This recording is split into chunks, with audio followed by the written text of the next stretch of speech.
For the first time, Americans today are not free to say what they think.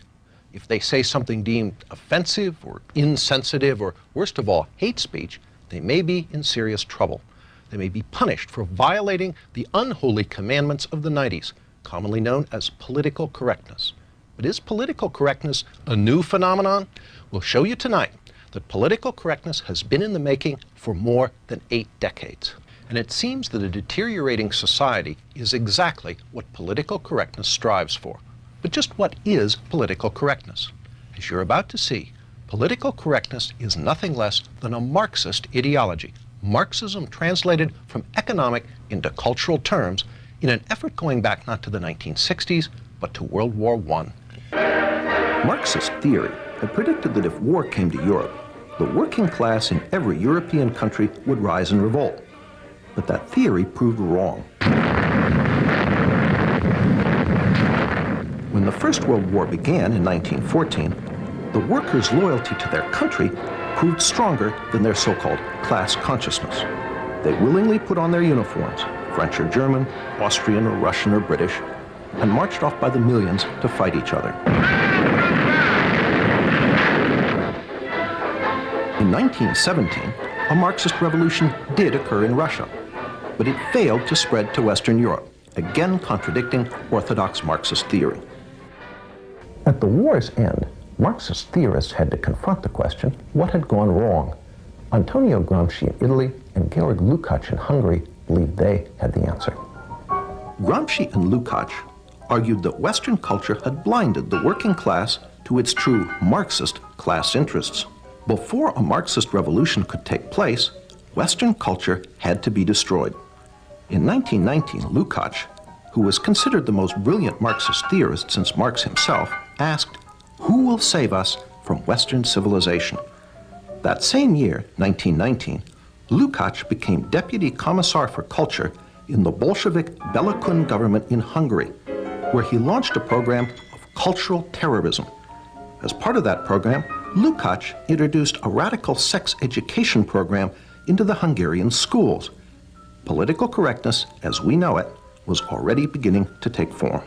He tried to actually undermine the unity of the family, and that was one of the reasons that he tried to introduce sex education. Laszlo Pastor, a leader in the Hungarian resistance against the communist takeover of Hungary after World War II, explains why children were targeted. It's always much tougher to convert an adult, to do something what he was taught not to do. The program left great residual effects on Hungary. The only thing what we were permitted to accept as far as culture is concerned, what they were teaching, that was it. Free thinking was a very big sin. The Bela Kun government lasted only a few months, in part because the Hungarian working class was outraged by Georg Lukács' assault on traditional Western culture. But meanwhile, in Germany, a new attempt to create a Marxist critique of Western culture was taking shape.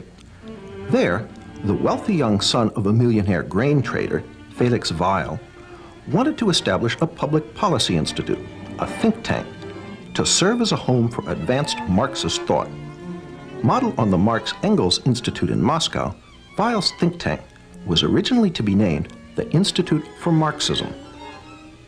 Martin Jay, chairman of the history department at Berkeley, an author of a history of the Frankfurt School, explains why the name was changed to the Institut für Sozialforschung, the Institute for Social Research. But I think they were very interested in trying to avoid being overly labeled. So it's a fairly bland name, the Institute of Social Research. The Institute was affiliated with Frankfurt University in Frankfurt, Germany, and in time became known simply as the Frankfurt School. The Frankfurt School formally opened its doors on June 22, 1924, but it had already held its first seminar on theory in the spring of 1923. There, almost 24 Marxist scholars gathered for what Weil, the sponsor, called a Marxist study week. One of the participants was Richard Sorge, later a famous Soviet spy. Another was Georg Lukács. Lukács' writings on culture were the basis for much of the program. Almost half of the participants in this Marxist study week would later be affiliated with the Frankfurt School. Following Lukács's lead, the Frankfurt School would be the vehicle that translated Marxism from economic into cultural terms, giving us what we now know as political correctness. The Frankfurt School's first director was an Austrian Marxist economist, Karl Grünberg. Grünberg's principal effort was to firmly establish the Institute's Marxist nature.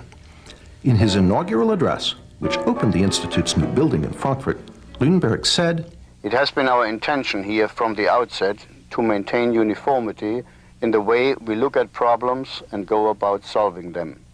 I too am one of the opponents of the economic, social and legal order which has been handed down to us from history, and I too am one of the supporters of Marxism. In the new research institute, Marxism will from now on have a home." Under Karl Grünberg, the Frankfurt School worked mostly on economic questions and the labor movement, conventional Marxist subjects. But in 1930, Grünberg was replaced as director by a young Marxist intellectual with very different ideas, Max Horkheimer. Horkheimer quickly began to use the Institute to develop a new Marxism, very different from the Marxism of the Soviet Union. First, recognizing the economic success of capitalism, Horkheimer announced that revolution was unlikely to come from the working class. The Frankfurt School would have to find a substitute. Well, this was the great question. The great question is there a surrogate for the working class? The Frankfurt School would not find an answer to this question until the 1960s. But meanwhile, Horkheimer moved to revive Lukács's work by making the culture, not the economy, the central focus of the Frankfurt School's work. As Martin J. writes in his History of the Frankfurt School, The Dialectical Imagination, if it can be said that in the early years of its history, the Institute concerned itself primarily with an analysis of bourgeois society's socio-economic substructure, in the years after 1930, its prime interest lay in its cultural superstructure.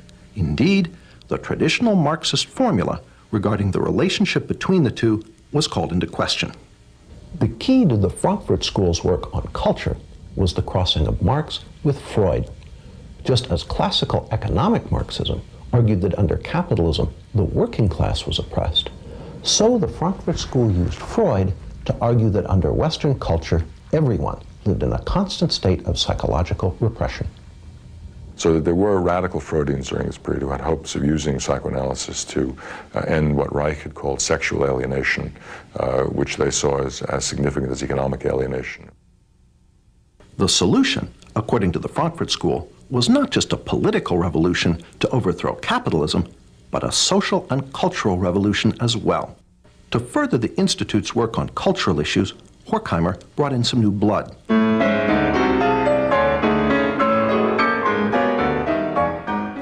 The new members included a sometime music critic, Theodor Adorno. Martin J. sees this addition as critical.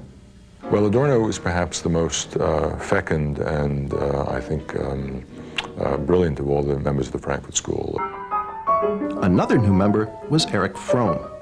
Fromm, a practicing psychoanalyst, was noted for his radical Marxist social psychology. He pioneered the concept of sexual liberation and gender politics. According to Martin J., in Fromm's view, masculinity and femininity were not reflections of essential sexual differences. They were derived instead from differences in life functions, which were in part socially determined. Another piece of political correctness was falling into place. In 1932, Herbert Marcuse became a member of the Institute for Social Research. Marcuse would ultimately become the most important member of the Frankfurt School for the development of political correctness. In the 1950s and 60s, Marcuse would complete the translation of Marxism into cultural terms and inject it into the New Left. Martin J. sums it up. In which Marcuse in the United States represented the most radical inclinations of the school, in a sense continuing the work they had done in the 1920s and into the 30s, a work that was inspired by Marxist Hegelian philosophy, very interested in the crisis both of capitalism and liberal democracy, trying to find alternatives to the working class. As we've seen, the Frankfurt School, Marxist in origin, wanted to create a cultural revolution against Western society. And in the 1930s, they took their important first step. In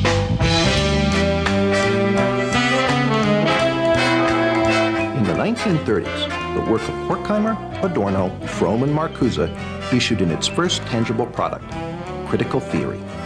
The term critical theory is something of a play on words. One is tempted to ask, what is the theory? The answer is, the theory is to criticize. Through unremitting, destructive criticism of every institution of Western society, they hope to bring that society down. Critical theory is the basis for gay studies, black studies, women's studies, and various other studies departments found on American university campuses today. These departments are the home base of political correctness. David Horowitz was present at the birth of campus political correctness. Well, I was a radical in the 60s. I was a Marxist. You know, my buddies were people like Tom Hayden. I edited the largest magazine of the left at the time, Ramparts. But the Frankfurt School was important in Marxism because they no longer believed really in the future. They only believed in destroying capitalism and destroying bourgeois democracy is what we would have called it. And if you look at today's campuses, that kind of nihilism is really the dominant theme. That is, attack America. The Frankfurt School was careful never to define what critical theory was for, only what it was against. Again, Martin Jay, the Frankfurt School's semi-official historian. Critical theory itself always felt reluctant about being put in the straitjacket of systematization and defied its reduction to a simple definition. Critical theory actually attempted to politicize logic itself. Horkheimer wrote, "Logic is not independent of content. That means an argument is logical if it helps destroy Western culture, illogical if it supports it." Such twisted thought lies at the heart of the political correctness now inculcated into American university students. When there's 1% of the campus is conservative and the other 9%, and the other 9% of the people who care are incredibly liberal, you're going to get something approaching a socialist state. But how did the work of a small group of German Marxist intellectuals come to America? In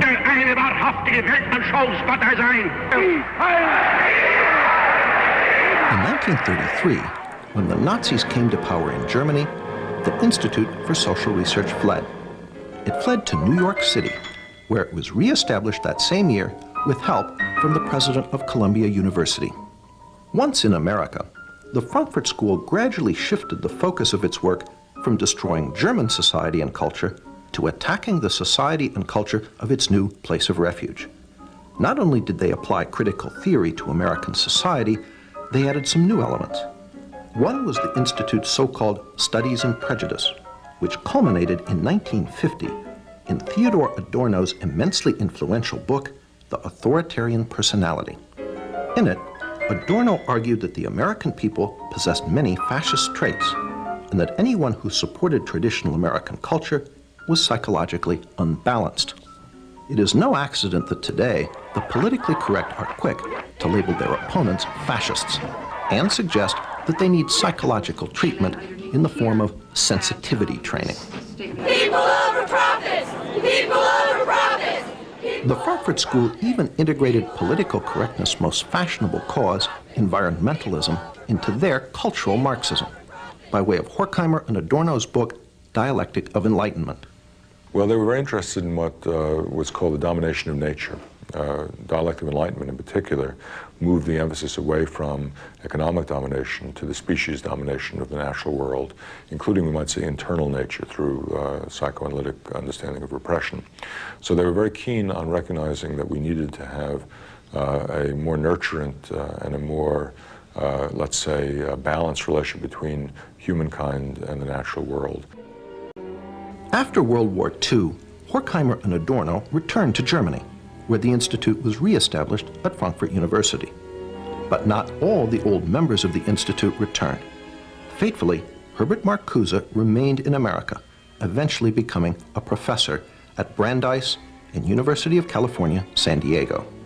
Marcuse labored to finish the intellectual work begun by Horkheimer, Adorno, and Fromm in the 1930s.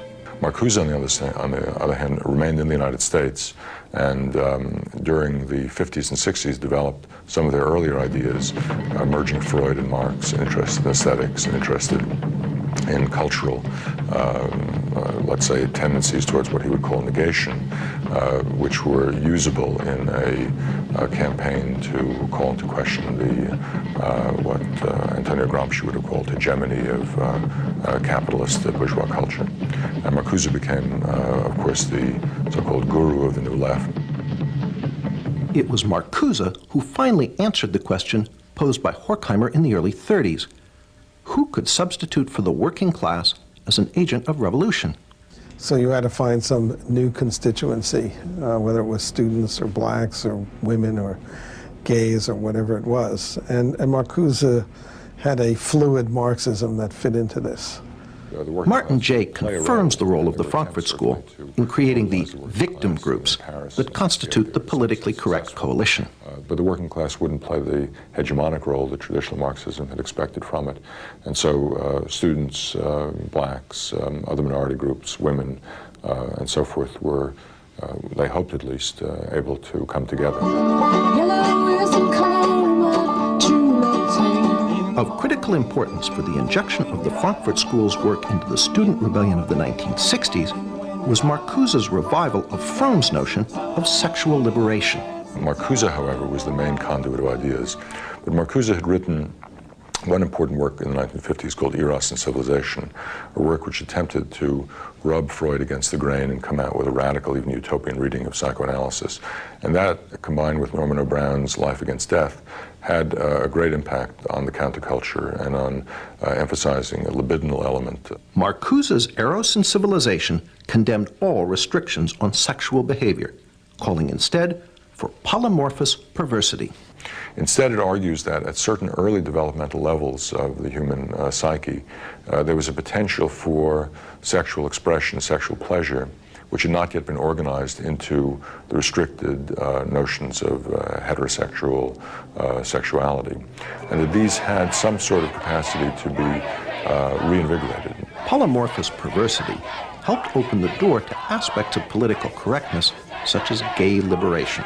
This was his idea of what human society, a good human society, should be based on, was a certain kind of polymorphous perversity and narcissism, which by liberating non-procreative eros, was his term, we would find great enlightenment and great happiness. This was supposed to be the key to utopia. David Horowitz ties Eros and Civilization directly into the 60s rebellion he was part of.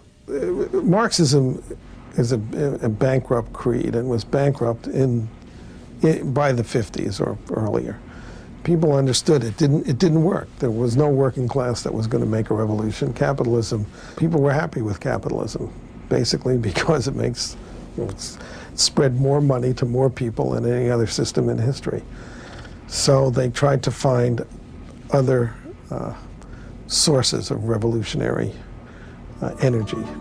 And one was the idea of sexual repression on the 60s. I mean, it was a way of, people always think up complicated theories to, do what they want to do. People wanted to do a lot in the 60s, so Herbert Marcuse, gave them the intellectual justification for having a lot of sex with a lot of people, a lot of the time. That's what Eros and Civilization, that's the title of his famous book on it, is about. Marcuse is also the source of one of political correctness's most notable characteristics, its total intolerance for any viewpoint but its own. Marcuse argued that our free American society was actually a deception, that its true tolerance is somehow repressive, while he argued for something called liberating tolerance. And what he meant by that was liberating toleration, or liberating tolerance, meant intolerance from ideas and movements from the right, and tolerance for any ideas from the left. It's a recipe for repression. Even Martin Jay, a great admirer of the Frankfurt School, admits the totalitarian aspect of Marcuse.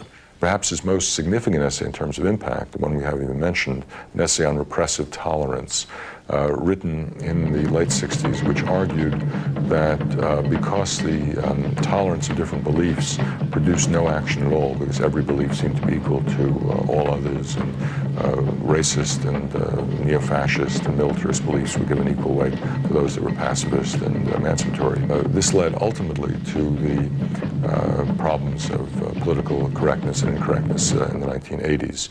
That is to say, if you had a strong notion of who was politically correct, you could then be intolerant of those who weren't.